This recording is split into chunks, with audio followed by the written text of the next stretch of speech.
ಪಡೂರು ಗ್ರಾಮದ ಸೇಡಿಯಾಪು ಕೋಟೆಲು ಸಮೀಪ ಹೆಜ್ಜೆಯನ್ನು ದಾಳಿಗೆ ಗಂಭೀರ ಗಾಯಗೊಂಡಿದ್ದ ವಿದ್ಯಾರ್ಥಿನಿಯೊಬ್ಬರು ಮೃತಪಟ್ಟಿದ್ದಾರೆ.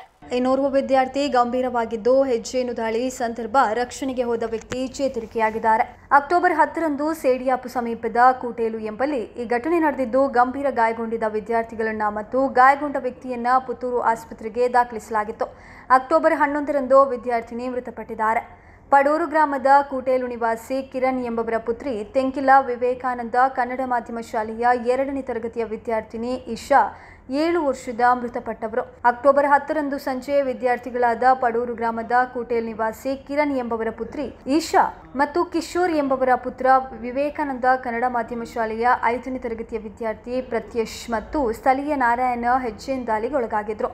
ಸಂಜೆ ಮನೆಗೆ ತೆರಳುತ್ತಾ ಇದ್ದಾಗ ಕೋಟೆಲು ಸಮೀಪ ಹೆಜ್ಜೆನ್ಗಳು ಏಕಾಏಕಿ ವಿದ್ಯಾರ್ಥಿಗಳಿಬ್ಬರ ಮೇಲೆ ದಾಳಿ ಮಾಡಿದೆ. ವಿದ್ಯಾರ್ಥಿಗಳು ಕಿರುಚಾಡುವುದನ್ನು ಕೇಳಿ ಸ್ಥಳೀಯರಾದ ನಾರಾಯಣ್ ಎಂಬವರು ವಿದ್ಯಾರ್ಥಿಗಳ ರಕ್ಷಣೆಗೆ ಬಂದಿದ್ರು. ಈ ವೇಳೆ ಹೆಜ್ಜೆನು ಅವರಿಗೂ ಕೂಡ ಕಚ್ಚಿದೆ. ಗಾಯಗೊಂಡ ನಾರಾಯಣ ಮಹಾವೀರ ಆಸ್ಪತ್ರೆಯಲ್ಲಿ ದಾಖಲಾಗಿದ್ದಾರೆ. ವಿದ್ಯಾರ್ಥಿಗಳಿಬ್ಬರನ್ನ ಆದರ್ಶ ಆಸ್ಪತ್ರೆಗೆ ದಾಖಲಿಸಲಾಗಿತ್ತು. ಗಾಯಾಳುಗಳ ಪೈಕಿ ತೀವ್ರ ಅಸ್ವಸ್ಥಗೊಂಡ ಇಶಾ ಎಂಬವರನ್ನ ಮಂಗಳೂರು ಆಸ್ಪತ್ರೆಗೆ ಕರೆದೊಯ್ಯಲಾಗಿತ್ತು. ಅಲ್ಲಿ ಅವರು ಚಿಕಿತ್ಸೆಗೆ ಸ್ಪಂದಿಸದೆ ಮೃತಪಟ್ಟಿದ್ದಾರೆ. ಪ್ರತ್ಯಶ್ ಆರೋಗ್ಯದಲ್ಲೂ ಏರುಪೇರಾಗಿದ್ದು ಅವರನ್ನ ಕೂಡ ಮಂಗಳೂರು ಆಸ್ಪತ್ರೆಗೆ ಕರೆದೊಯ್ಯಲಾಗಿದೆ ಎಂದು ತಿಳಿದು ಬಂದಿದೆ.